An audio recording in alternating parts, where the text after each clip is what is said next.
In this video, I'm gonna teach you how to awaken magma in King Legacy. It's a very easy process, so make sure to follow along. In this video, I'm gonna give you easy to follow instructions on how to properly awaken magma. So you will be able to awaken magma like any other fruit, but with some additional steps. So first, get to the second seed.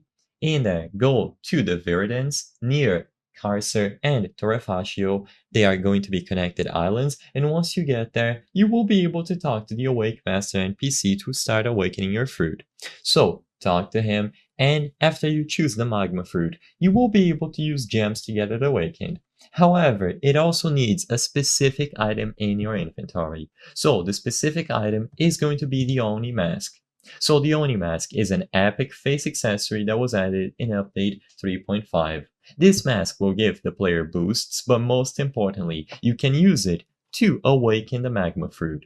So, to get this mask, you will have to defeat the Crimson Demon in the magma zone.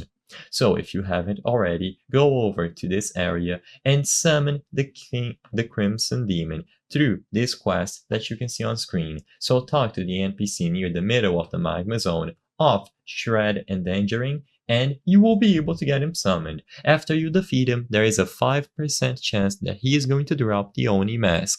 Once you acquire the Oni Mask, then you can go back to the Awake Master and awaken this fruit just like any other. So input the magma fruit in the slot in the house, and then you will be able to pay the amount in gems to get it awakened. As long as you have the Oni Mask in your inventory, as you interact with this NPC, you will be able to get this process done and awaken the magma fruit.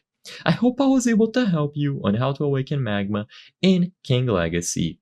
If this video helped you, please be sure to leave a like and subscribe for more very easy tips. Thank you for watching.